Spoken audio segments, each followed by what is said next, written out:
some tensions have surfaced in the international courts about where the dividing line is between crimes against humanity, genocide, and even war crimes. Now, as to the origins,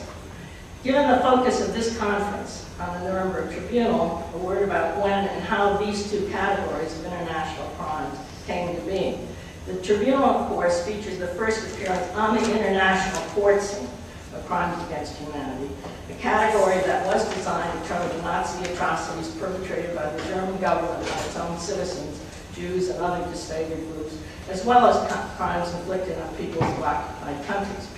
But some historians argue that its recognition in the Nuremberg judgment, and Sharif alluded to this, as a crime against under customary law, was distinctly, quote, problematical. According to Telford Taylor, the French saw, quote, little to distinguish crimes to be charged under crimes against humanity from those already dealt with, or even crimes against military and civilian victims. The chief Nuremberg prosecutor, Justice Robert Jackson, insisted that these internal crimes, as Lila pointed out, must be tied to other more traditional war crimes, or to the newly minted crime of aggressive war itself. Thus, only the Holocaust-related crimes committed after September 1st, 1939, when World War II officially began, were allowed to be prosecuted as such. There was, however, much evidence of earlier crimes against humanity allowed into the record as background for the later prosecuted crimes. And indeed, that link between crimes against humanity and war continued through to the enabling charter of the ICTY, though not, as Sharif pointed out, to the ICTR nor to the Rome Statute. I would point out here, however, that the ICTY link, which was still there when I was on the court, required only the existence of an armed conflict during the period when the crimes against humanity were committed, not even the kind of direct nexus with that armed conflict that a war crime required. In Nuremberg, what would now constitute genocide was then, of course, prosecuted as a crime against humanity. After World War II, through the relentless efforts of Ralph Lemkin, the concept of genocide as a separate international crime emerged. The Genocide Convention defined that new crime as requiring, quote, an intent to destroy in whole or in part a religious, racial, national, or ethnical group as such, and the commission of at least one of 5 designated crimes to accomplish that purpose, but it dropped altogether any nexus with war. The precision of the convention's definitional requirements engendered a lot of debate during the drafting of the convention itself and its subsequent ratification. It survives basically intact, however, its language in all of the charters of the international and hybrid courts, though modified in some minor respects in the Rome Statute and its elements of crime. The textual differences between the two crimes, very briefly,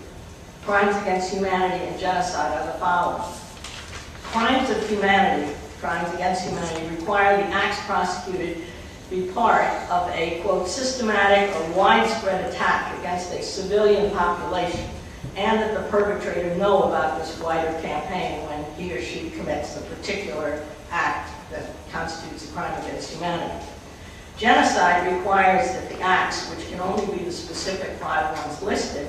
be committed against a racial, religious, national, or ethnic group and be done with the specific intent of destroying that group in whole or in part as such.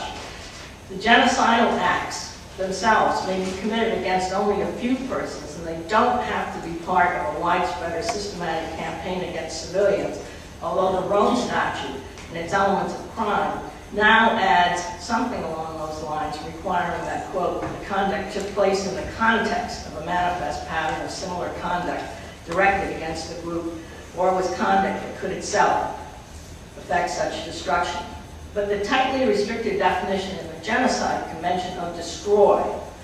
an intent to destroy, has been interpreted by virtually all the courts to rule out all but the physical or biological destruction of the group. Cultural destruction is not enough. And the exclusion of targeted groups such as women, economic or social classes, or political groups has evoked, you can understand, a great deal of frustration on the part of many human rights groups. They're not entirely mollified by the fact that victims in the later groups can be vindicated through prosecution of crimes against humanity. There are other commentators, such as my friend Bill Chavez, who are grateful that genocide, which in the popular mind is the crime of all crimes, the worst of all crimes, is so limited and does not thereby lose its deterrent currency through too expansive application of every kind of massacre. Still, it must not be forgotten that crimes against humanity were originally conceptualized as acts of so odious a nature that their commission was not just an assault on the particular victims involved, as with war crimes, but an offense against all humanity. Thus, Hannah Arendt described the Holocaust as, quote, a crime against humanity perpetrated upon the body of the Jewish people, unquote. The Yugoslav Tribunal, in its first Kaddish judgment, opined that, quote, crimes against humanity are crimes of a special nature to which a greater degree of moral turpitude attaches than to an ordinary crime. Indeed, in another early case, Ademovic, the appeals chamber of ICTY, overturned the guilty plea of a foot soldier to crimes against humanity because they found he had not been adequately informed of the difference between pleading to a war crime and pleading to a crime against humanity, despite there being no difference in the penalty that the court could impose for either of the two crimes. But it said, because of their heinousness and magnitude, crimes against humanity constitute an egregious attack on human dignity, on the very notion of humaneness. Now, the expansion of the list of recognized crimes against humanity since Nuremberg have all been adopted through court interpretation of customary law, but they're noteworthy. Prosecutions under Control Council number 10, which followed the main Nuremberg trial, included rape as a crime against humanity in its own right, whereas Nuremberg had prosecuted it only under the rubric of outrages against dignity. The most recent list of crimes against humanity in the Rome Statute include not only the murder, extermination, deportation, and a few others that were derived from Nuremberg, but now include forcible transfer of population which is internal to a country, whereas deportation is cross-country borders, imprisonment, torture, rape, sexual slavery, enforced prostitution, forced pregnancy, enforced sterilization, or any other form of sexual violence of comparable gravity, persecution against any identifiable group on political, racial, national, ethnic, cultural, religious, gender, or other grounds universally recognized as impermissible under international law, enforced disappearance of persons for the crime of apartheid, also other inhumane acts of a similar character.